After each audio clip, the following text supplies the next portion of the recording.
전역을 들고 계신 김혁수 해군 잠수함 전단장 초대 전단장이시죠. 김혁수 제독을 모셨습니다. 안녕하세요. 예, 안녕하세요. 자, 장소를 옮겼습니다. 예, 예, 좋습니다. 예, 야외랑 예. 시원하고 예. 좋네요. 예, 그렇습니다. 예. 천안함은 이미 국제조사단이 폭침이라고 결론을 냈습니다마는 폭침이 아니라고 끈질기게 주장하는 사람들이 있었죠. 이 사람들은 대개 5가지 의혹을 제기를 했습니다. 하나하나 이게 왜 사실이 아니고 진실이 아닌지를 좀 말씀해 주실 수 있을지요.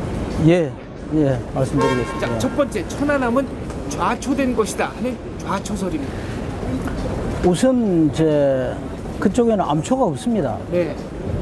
백령도에서 평생을 업으로 살아온 이용선 씨도 거기는 암초가 없다 하고 단언적으로 이야기를 했습니다. 그리고 이제 저는 초기함 또 호위함 함장을 그 이함대에서 하면서 수없이 다닌 길입니다. 네. 그게 암초가 없습니다. 그리고 해군은 다 암초가 없는 거 알고 있습니다.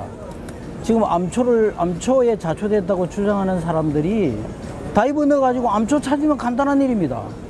그 없는 암초에 어떻게 자초가 되겠습니까? 없는데 좌초되는 건 그러니까요. 그러니까 그냥 암초를 찾으면 간단한 일이죠. 그리고 과거에 이제 그 동급 초기함 2척이 암초에 자초된 적이 있습니다. 이제 천안함은 오나트로 저속으로 갔지만 전속으로 암초를 올라탄 함정이 있거든요. 그래도 그 이제 선저가 이제 함수에서부터 찢어져 가지고 침수는 되지만 이 두동강이 나지 않았습니다. 또 한 그 초기함은 프로펠러 약간 손상을 입어 가지고 나중에 수리해 가지고 다 계속 또 운용을 해 왔었거든요. 만약에 자초가 되었다면은 중간에 10m가 날아갈 수가 없습니다. 그 천안함 중간에 10m가 날아가고 없는 거거든요. 그러면 외부 폭발이 아니고는 절대로 그런 일이 있을 수가 없는 거죠. 그래서 절대로 자초가 아닙니다. 예. 폭발 얘기를 하셨는데 그렇다면 우리가 70년대 중반에 매설한 기뢰에 의해서 폭발했다라는 설도 제기를 합니다.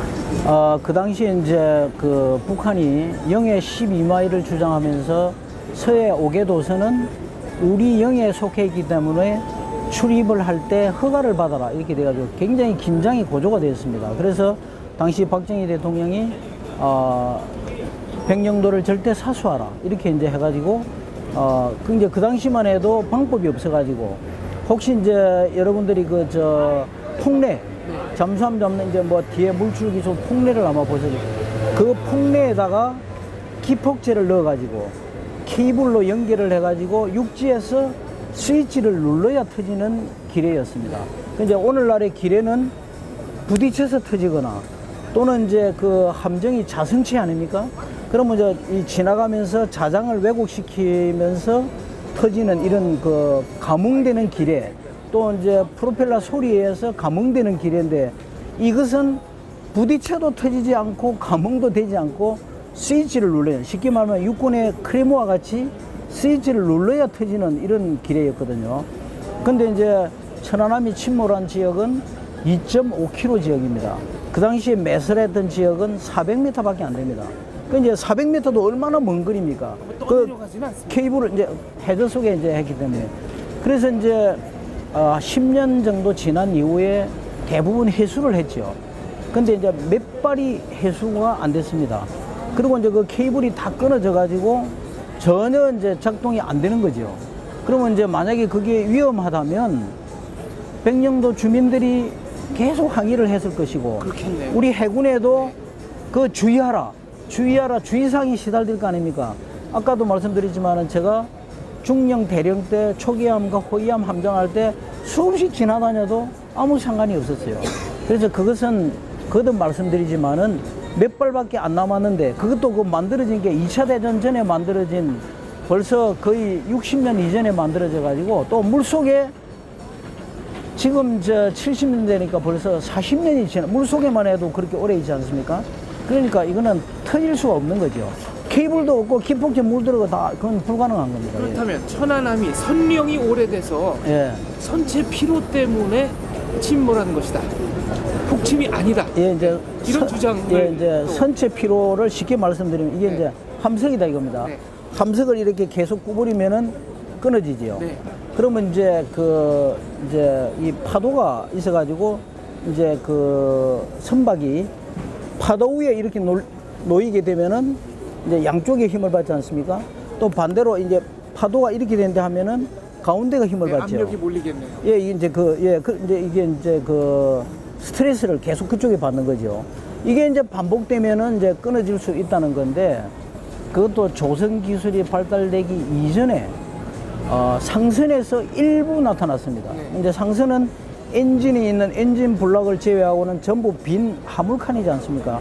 그러니까 이제 파도에 이제 이렇게 되면은 그런 경우가 있었는데, 전 세계적으로 전투함이 선체 피로에서 침몰된 네. 예가 없습니다. 그리고 상선은 이제 빈 이제 화물칸이지만은 군함은 아주 작은 객실로 되어 있고, 상선에 비해서 T바가 쫙 그 연결이 돼 있고, 그 다음에 이제 군함은 2년 정도에 한 번씩 상가를 해가지고, 도크에 상가를 해가지고 선저 검사를 합니다. 다 긁어내고 페인트도 다시 칠하고 마모들을 측정합니다. 마모율이 0.2mm 밖에 안 돼가지고 거의 신조함에 가깝습니다. 그 다음에 이제 군함을 설계할 때, 이제 주로 이제 우리 그 한국 해군도 미 해군 조함 규정, 이걸 이제 밀리터리 스펙이라고 하는데, 그 미국의 밀 스펙에 1.3배를 적용했어요. 제가 아까 조선소 특수선 본부장 했다고 하지 않습니까? 그러니까 그렇게 그 만들었고, 천안함은 초기함 중에 18번째 함정입니다. 그러면 천안함이 낡아가지고 선체 피로가 왔다면 앞에 17번째까지 모든 배들이 선체 피로가 와야 되겠죠. 앞뒤가 안 맞는 거죠. 그러니까 그건 맞지 않습니다. 예. 적절한 비유가 될는지 모르겠습니다만은 30년대는 이 축구 골대를 나무로 만들어가지고 비바람을 맞으면 가끔 이렇게 크로스바가 무너지는 경우가 있었지만, 최근에는 그렇죠. 예, 맞습니다. 파이버글라스를 쓰기 때문에 절대 그런 일이 없거든요. 그러니까 이거는 한마디로 좀 어떻게 보면 무식한, 그러니까 배에 대해서 전혀 모르는 사람들이 그렇습니다. 하는 주장이에요. 예. 자, 미군 얘기하셨지만 어떤 사람들은 미국 잠수함과 충돌한 것이다, 혹은 미국 잠수함의 어뢰가 오발된 것인데 이것을 막고 천안함이 폭침된 것이다. 그러니까 폭침은 맞는데 폭침의 주체가 미군이다, 이런 주장을 하는 사람이 있습니다. 이것이 네 번째와 다섯 번째 의혹입니다. 이제 미국 잠수함은 길이가 100m입니다. 110m. 그리고 이제 잠수함 폭이 10m. 네. 그 다음에 잠수함 이제 세일이 이제 함교. 네. 거기에서 전망경까지가 15m 정도 됩니다. 높이가? 예. 그 다음에 이제 요즘 이제 선박에 그 물속에 잠기는 부분 흘수라고 하는데, 이 흘수가 15m 정도 됩니다. 그리고 이제 잠수함이 바닥에 기어다닐 수 없지 않습니까? 그렇죠. 최소 10m는 돼야 되겠죠. 그래야 이게 갈 수 있지 않습니까? 운항이 되니까요. 예. 그러면은 이게 이제 최소 50m입니다. 잠수함의 최소 안전 수심을 50m로 보는 겁니다. 그리고 이제 이게 잠수함이 이제 미국 잠수함은 110m나 되기 때문에, 만약에 이제 이게 잠수함이다. 네. 이게 이제 조종관을 위로 제키면은 이렇게 올라가는 게 아니고 이렇게 올라갑니다. 그러면 이제 바로 프로펠러가 그 해저에 닿게 되죠. 그래서 이제 미국 잠수함은 100m만 가더라도, 이게 길이가 110m니까 중간에 있으면 50m 아닙니까? 100m만 되더라도 타수 뒤에 자망장교라고 해가지고 감독을 할 정도로 이렇게 신경을 쓰고 있거든요. 천안함이 폭침된 지역은 25 내지 35m 밖에 안 됩니다.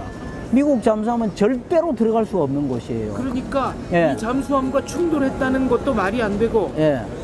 미국 잠수함이 들어갈 수 없기 때문에 어뢰 오발이라는 것도 원천적으로 말이 안 된다, 이런 말씀이네요. 이제 어뢰를 발사하려 그러면 이제 일단 총원이 전투 배치를 합니다. 그럼 이제 잠수함에는 어뢰 발사관이 여러 개가 있어요. 그러면 이제 함장이 어뢰를 발사하기 전에 몇 번 발사관 도어 개방하고 이제 지시를 하게 되거든요. 그럼 이제 어뢰 발사관에 앞에 이제 도어를 열게 되면 해수가 들어와야, 해수가 꽉 차야 어뢰의 프로펠러가 돌아 나갈 수 있지 않습니까? 이제 그러니까 이제 도어 개방하고 해수가 다 찬 걸 확인을 하고, 마지막으로 함장이 저게 적함인가 아닌가를 확인을 하고 함장이 발사 이렇게 명령을 내리면 버튼을 눌러서 발사가 되는 거거든요. 그럼 이제 육군의 소총수처럼 오발이라는 것은 절대로 있을 수 없습니다. 그렇군요. 그러니까 구조적으로. 예, 그러니까 구조적으로 오발은 불가한 거죠. 알겠습니다. 예, 예. 이상으로서 천안함 예. 폭침 의혹 깨끗하게 해소되기를 기대하겠습니다. 감사합니다. 예, 감사합니다. 지금 대한민국 잠수함연맹 회장이시잖아요. 예. 네. 잠수함연맹은 어떤 단체입니까? 이제 우리가 잠수함을 운영한 지가 지금 이제 22년이 돼 갑니다. 네. 이제 그러다 보니까 이제 잠수함 출신 예비역이 이제 한 500명이 넘게 되고 네. 또 잠수함과 관련된 업무를 하는 사람들, 대우, 현대, 조선소뿐만 아니라 국방과학연구소 또 여러 또 잠수함 사업에 관여하는 사람들 중심으로 이제 정의원이 되고 네. 또 우리 국민들 중에 잠수함에 대해서 관심이 굉장히 많습니다. 그래서 잠수함 이제 일반인들 중에서 잠수함 관심이 많은 사람들 이제 명예회원으로 해가지고 한 300명 가까이 되고 또 이제 지난 4월 5일에 이제 미국의 워싱턴에도 관심이 많아가지고 네. 120명이나 되는 이제 그 워싱턴 지회가 이렇게 만들어져가지고 이제 창립식을 하고 왔습니다. 잠수함이라고 그러면 공격형 무기죠. 예, 그렇습니다. 예. 북한 잠수함 전력이 우리보다 월등하다는 얘기가 있는데 사실입니까? 이제 북한은 이제 우선 이제 1963년도에 그 소련으로부터 위스키급 잠수함을 이제 그 도입을 해가지고 이제 시작하면서 로미오급이라든지 상어급이라든지 또 6호급을 개량한 이제 연어급까지 이제 이렇게 이제 점점 크기가 커지는 거네요. 아니 이제 큰 거는 아니고 오히려 지금은 이제 성능이 좋아지는 건가요? 이제 새로 만드니까 네. 이제 성능은 좋아지겠죠.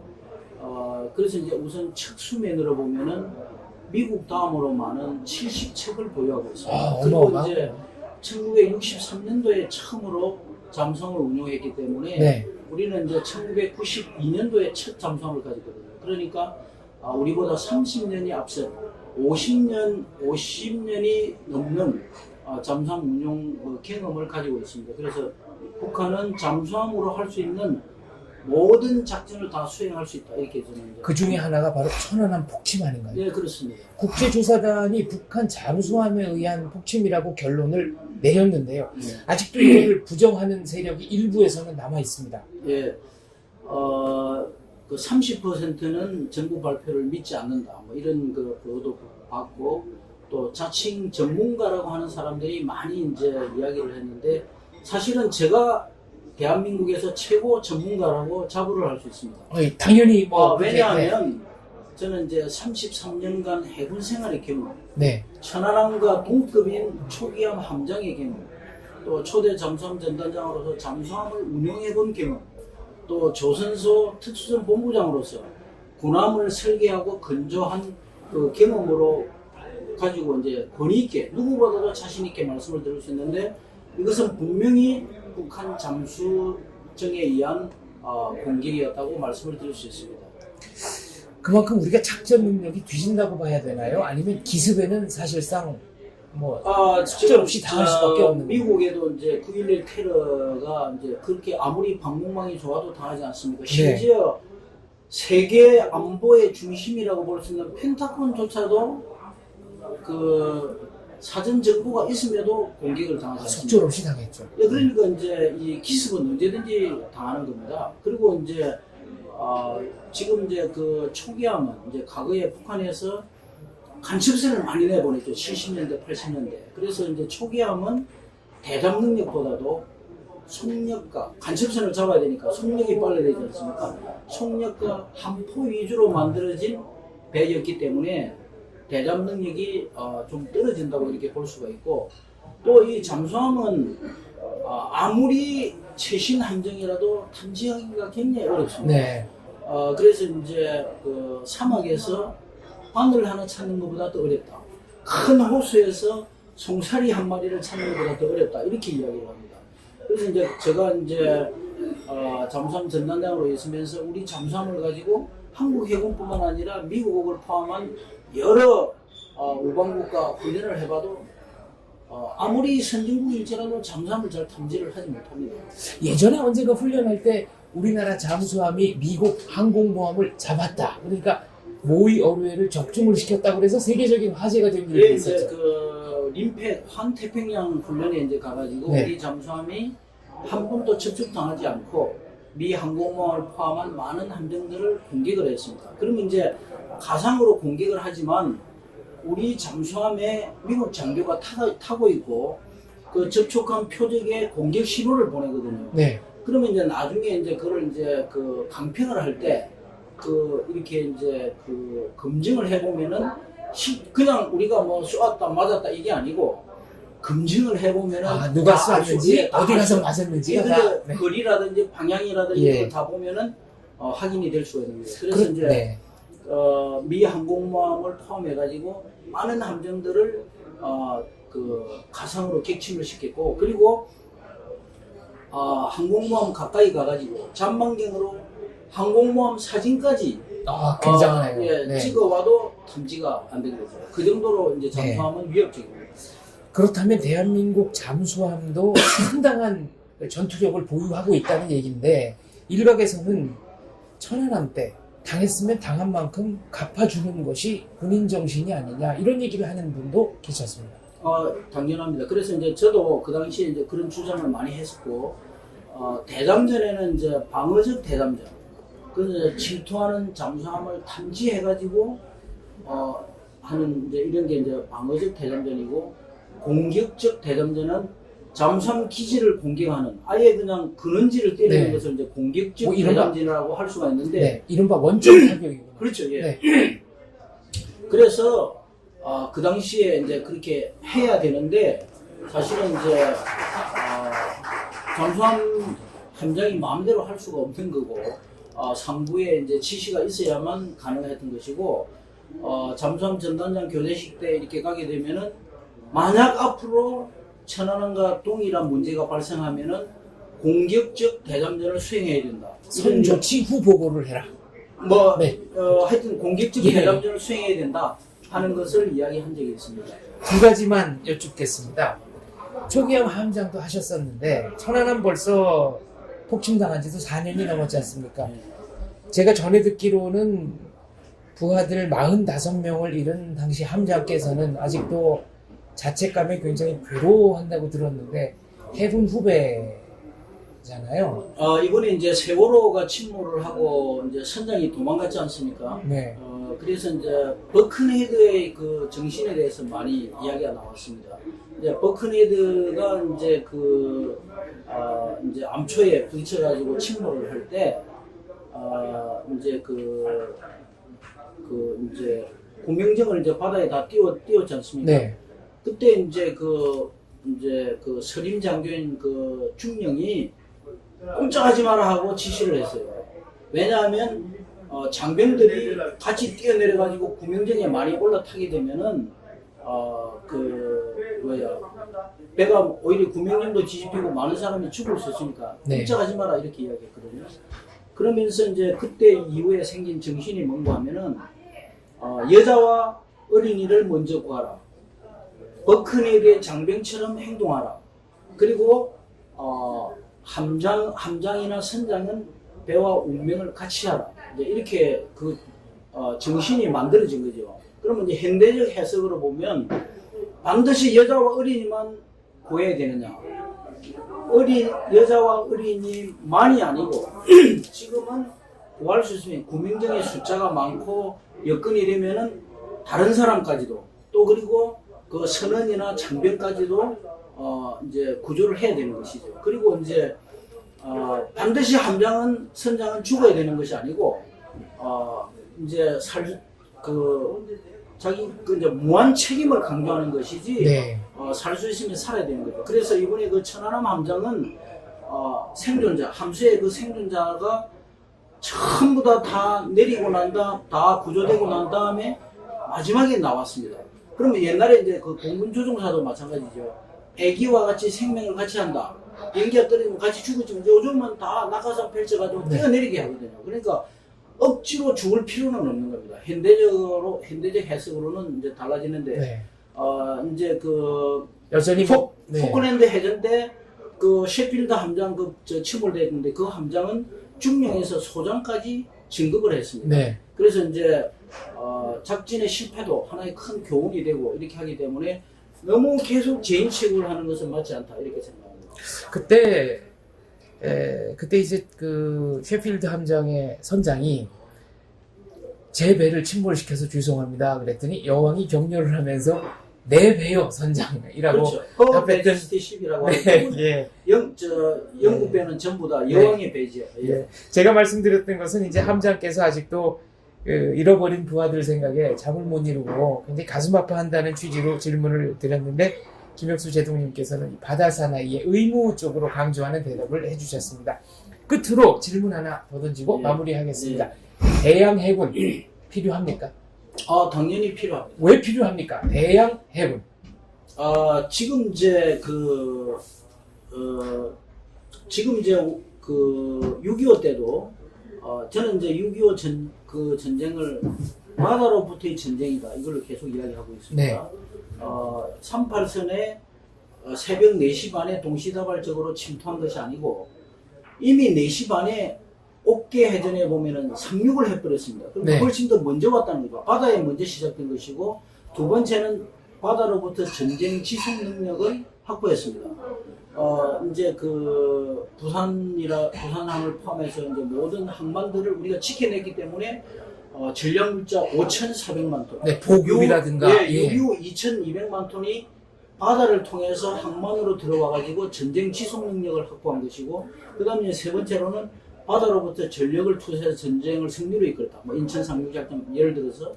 그러면 지금 이제 우리나라에 부존 자원이 없는 데다가 모든 물자가 다 들어오지 않습니까?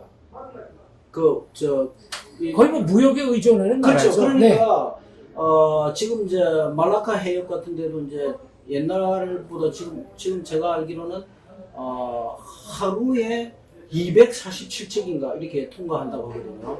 그 이제 바다는 우리의 부를 실어 나르는 또 우리의 자원 보고의 이제 생명선이고 마지막 남은 프론티어라고 이렇게 저는 보고 있습니다. 그래서 이런 바다를 지키기 위해서는 연안에서 있는 조그만 파도만 있어도 움직이를 솟는 이런 가지가 안 되거든요. 그래서 대양 해군이 네. 반드시 필요하다 이렇게 말씀드립니다. 우리의 생명선인 바다를 지키기 위해서라도 예. 연안 해군보다는 대양 해군이 육성돼야 된다 이런 말씀이십니다. 그렇습니다. 예. 알겠습니다. 지금까지 영원한 바다 사나이 김혁수 대한민국 잠수함연맹 회장이셨습니다. 감사합니다. 예. 감사합니다. 네. 예.